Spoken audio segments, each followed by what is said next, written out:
I'm Dolly Curtis, and I'm at the Norwalk Museum today in the heart of South Norwalk. And Gail, this is a terrific place. It's thrilling to be here. Well, thank you very much. We're very pleased with the exhibit. It has a wonderful energy, the whole place. I mean, I want to come back again and take a look and read all the information that's in the other rooms, the permanent displays.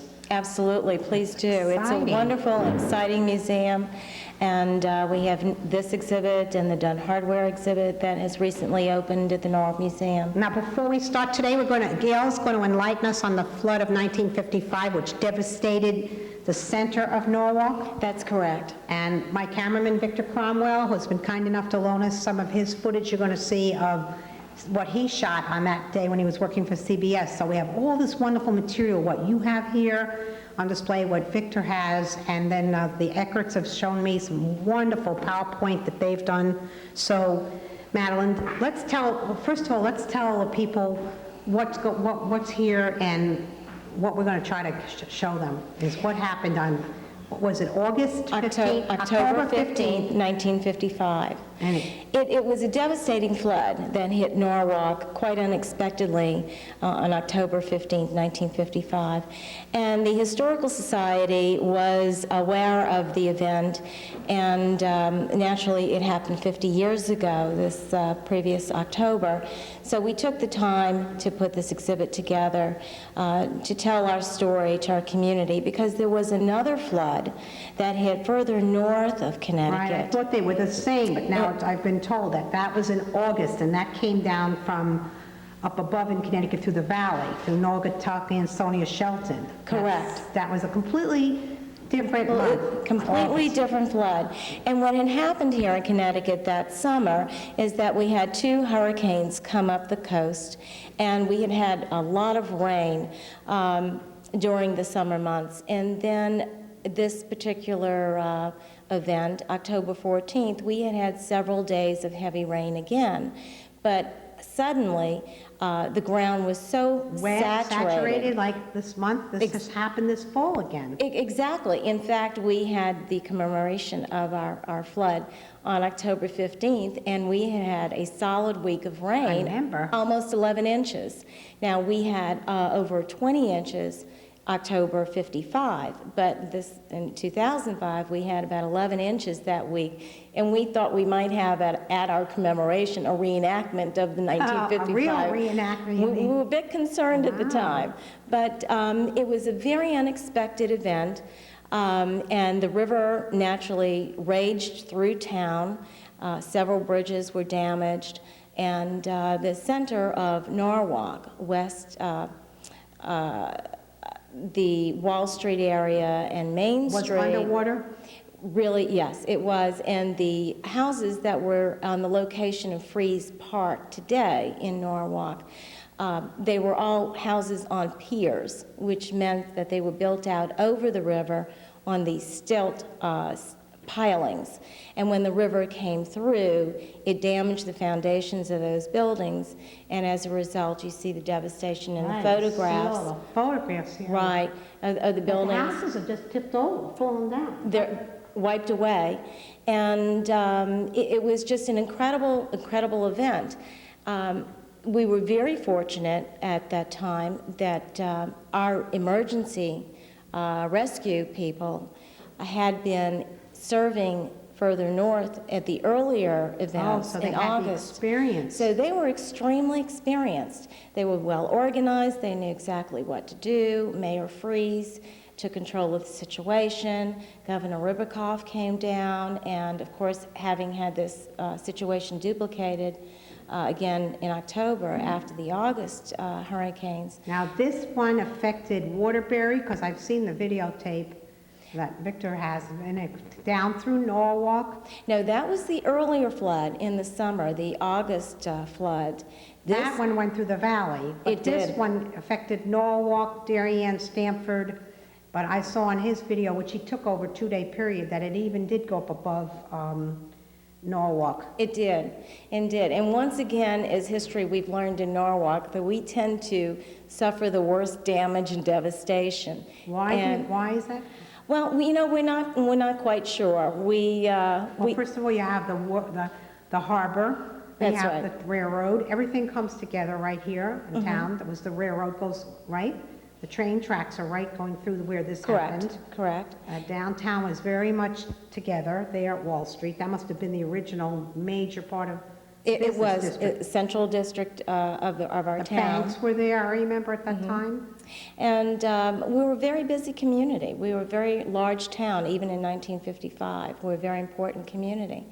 And as you can notice from some of the photographs in the exhibit, we had a textile mill, and we had some other sawmill. Had a knitting fabric, Well, knitting that was one of our textile mills, and you'll see going through the exhibit several photographs with white fabric draping along the banks of the river all the way down to Sono. We also had a hatting company, the Norwalk Hat Company. Right, I know it was hat companies here, just like there were. Right. Remember. And that's now the home of the Ash Creek Saloon. And Really? it It's is. right next door to Cablevision. Exactly, right there, and that bridge behind them was wiped out. That's a photograph of the bridge there in that lower cross street bridge. And very interesting photos that common today, it just would be very uncommon, because this would be a bale of fur from the Norwalk Hat Company stuck in the Cross River Bridge. And these were extremely large, heavy bales. They weighed probably about 500 pounds. So And you that can had been imagine, moved down by the water. had been forced out of the buildings through the town. You would see several of them lodged in trees and along the bridge and alongside of the banks, along with all I of this see the fabric. textile. And this you would have seen, again, along the river, all the way down to Sono. It was almost as art when the Like a fabric installation? when the flood water receded. gosh. So it was a very damaging and raging surge that came through. Now, have they lose lives? We did. Unfortunately, there were 3 lives that were lost here in Norwalk. There were 4 in the area, but only 3 in Norwalk. And you think some of that was because of the fact that the people who came to do the rescue had already experienced this a couple of months prior, so they were really on time. And also, I understand the phone lines survived this. Exactly. This happened so quickly, and I understand there were policemen that went knocking on doors, and neighbors were out knocking on doors. And one lady was, naturally she was sleeping, so she wasn't dressed, and she was telling the officer, "Oh no, I can't leave, I have to put on my corset."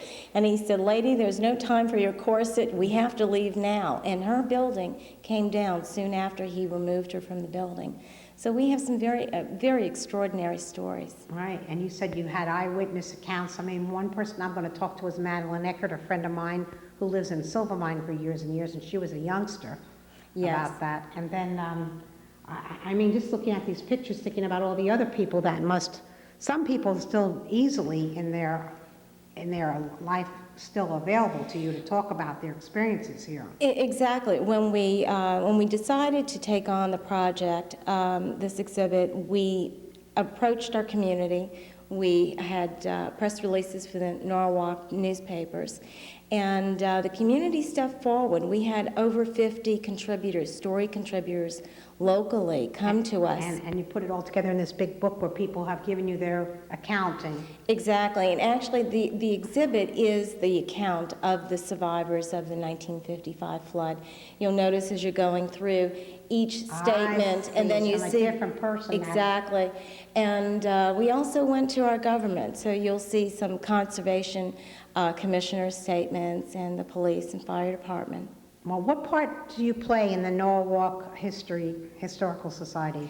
I'm president president of the Norwalk Historical Society, and we have an extremely talented, as you can see by this exhibit, board of directors.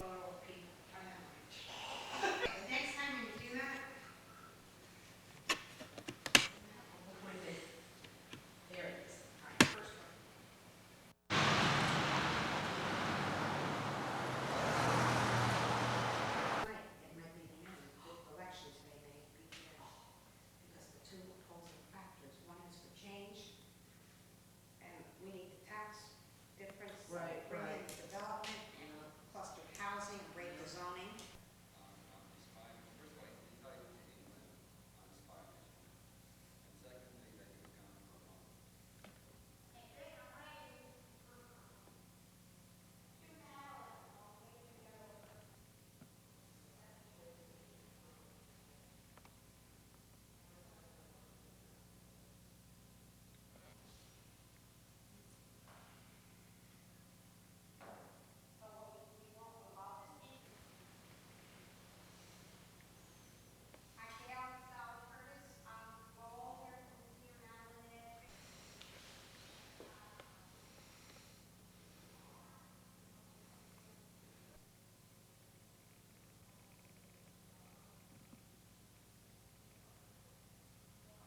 We're open to the public Wednesday through Sunday, but if you needed a special appointment, I'm sure that she would accommodate your schedule. Well, it's wonderful to meet you. You're just a beautiful person, and it's very vibrant being here. It's the most exciting place I've been in a while.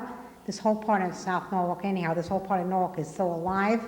You feel the energy as soon as you get here. We have footage that my cameraman, as I told you, took those 2 days, and he was working for CBS, so that's thrilling to have actual footage that we'll be able to share with everybody with your exhibit in conjunction on this program. So you'll have the fun to see that as well. Oh, we'll be delighted to see it. I can't wait for the program. So we'll work hard at trying to edit the whole thing together and bring it to everyone and show you what actually happened in Norwalk. It's amazing to think that just what happened in New Orleans is not too different about what happened here, except there was not as much loss of life. Because That's true. That's true. because they didn't have any levees to break. Hi, Victor. Come on in here and show everybody. Around this way, all right. All right, Gail Wall, this is Victor Cromwell. This is my cameraman and friend. I talked to her on the phone, but I didn't know which one. And this is the This is the camera. camera I shot that with. Victor took all this footage that you're seeing today on the show, and he was working for CBS at the time. And what did they tell you not to come in? Well, you couldn't have gotten in to New I York. couldn't anyway. There was no trains. Merritt Parkway was blocked up. There was no way, so I stayed there the whole day. How long did you work? How long were you shooting the flood? I figure about from 10 o'clock on to That whole day? about 2 4. days? 1 day. 1 day. Sunday. And the next day was Monday. Then they started to move through the trucks and started to clean up a little bit. Was the next day. So when did Walter Cronkite come in? Did he come in on the first day by No. helicopter? Or No, how? he flew in, did a little interview, and then flew out again. Now, I still had to stay because I still had footage to shoot, so I was there, and I didn't go to the helicopter. Everything you did with that? That with this camera. This is a Bell & Howell. It was my own personal camera, but I happened to have it in my house. I had film.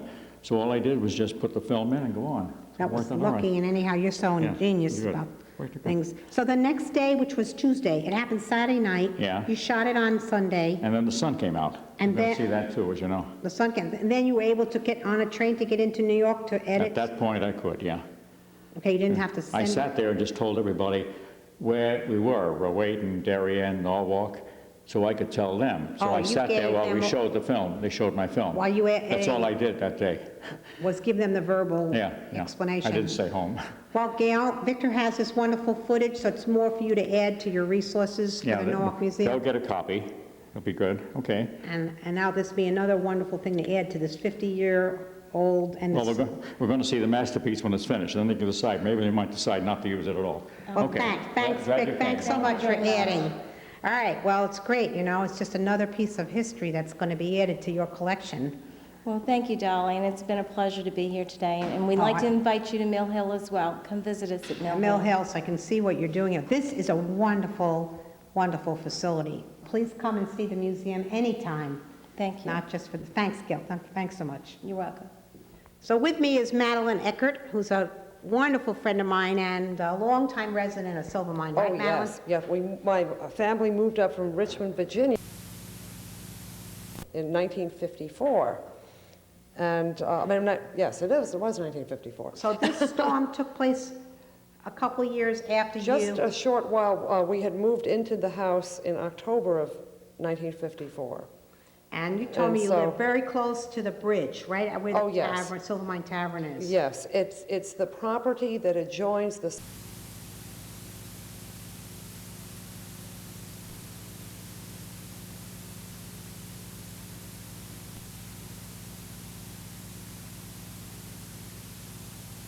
So tell me, Madeline, about this. Tell me you were a youngster. Yes, I was 4 years old, and my mother who was such a social...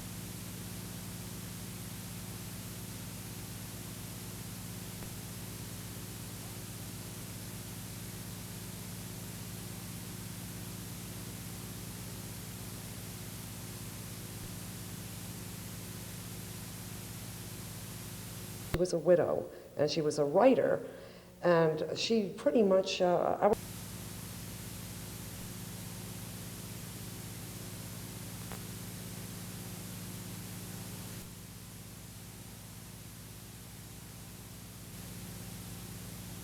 Nobody really thought anything about it. The river was getting very high. but they weren't concerned, and Mom called, and they said, oh, yes, the dinner party is on. So she went. She drove Right, there. but nobody was anticipating that this No.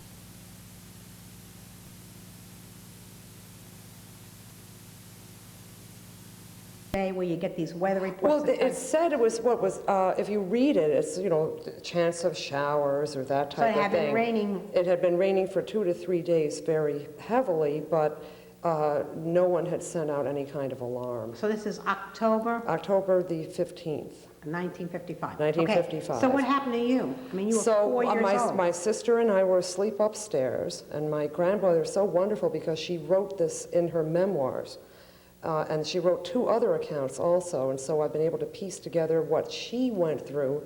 And while my sister and I were upstairs asleep, she was getting phone calls, people starting getting to be concerned. A neighbor stopped by about 10 o'clock.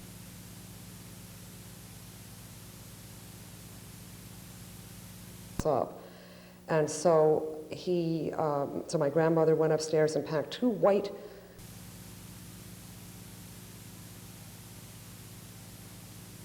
She put clothing and her pocketbook with a $20 bill in it, you know, that type of thing, so we would have. So he's going to come pick you up He in a was going to car? pick us up in a car and take us up to our neighbors across the street down a little lane. It was up at a higher But that never elevation. happened, right? Because this board says here that you went out on the porch to watch the river, it says. And, oh, no, that's not me. Oh. That's another person. Okay. Okay, well, we were going to go up to Barbara Cooper's house, and she had a long driveway, and she could have come and picked us up. We found out later she couldn't even.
Makes you sick.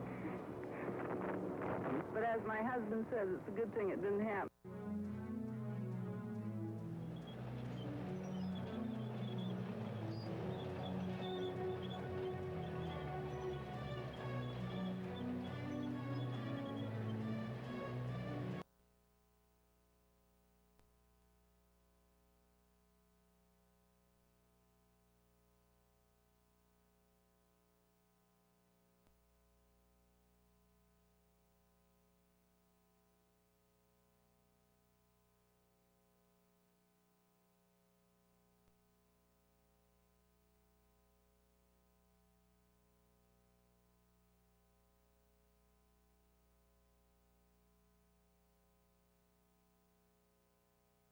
How, you know, people's houses were being thrown off their foundations, and this possibly could have been after the James Street Bridge washed out around 10 to 10:30. So he thought that our house probably would be washed away, or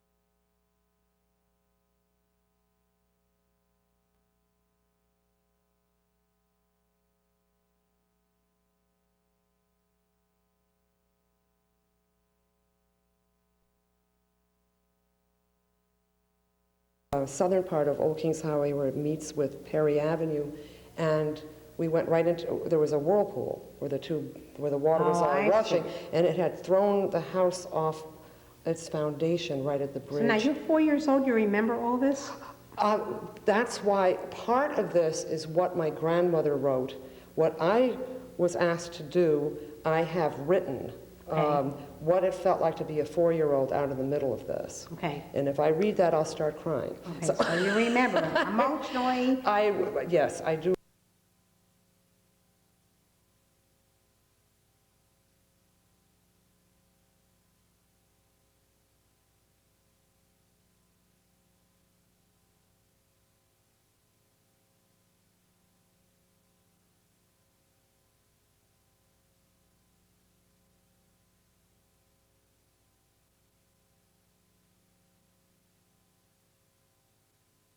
Connected with their Right. parents again, and your heart stops. I It's don't just- know how that is now, but that's how they ended up giving us the Well, information. It's just, I feel so fortunate. I really do think, I believe in divine guidance, that the telephones worked, and finally our neighbors, and I want to remember their names, Ray Ritchie, Okay. whose house,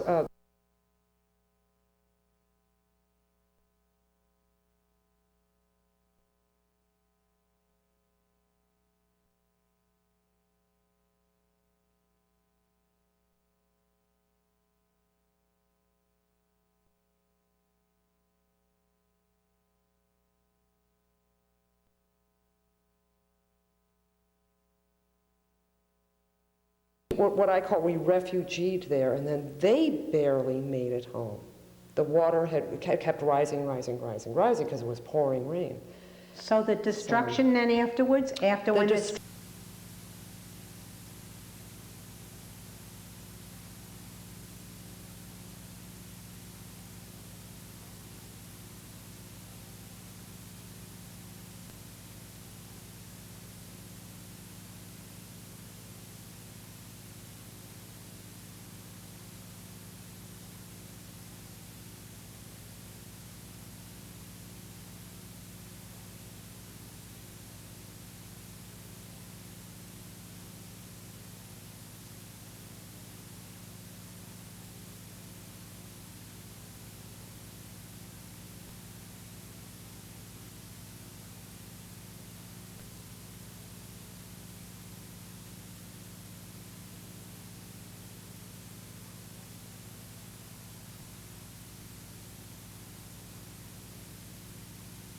Which is, it's just so heartbreaking. This is one of, it was, Okay, so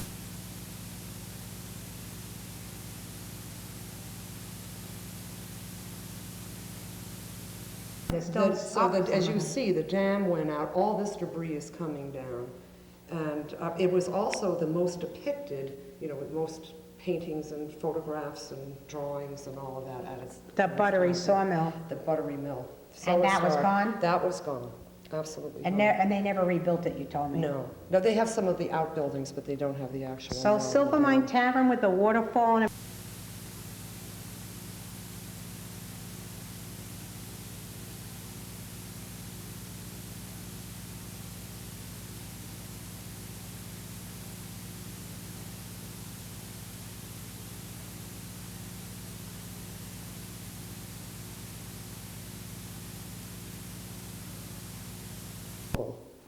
But the bridge, the water went over the top railing of the bridge, and my distinct memory is several days afterwards, because there were live wires and nobody could come or anything. Oh, I They see. built a catwalk going across, and I didn't go across until I remember there was a gap right in the middle, and there was a board, and somebody was carrying me this way. Across this board, you could look down at the river. Well, you and Ed are living there and I hope knowing all the neighborhood Yes. and you've been there so long, it's a terrific thing for you to have come over today and give us this information. Well, I think it was just so wonderful to see you again, because we're all pals. Now we are.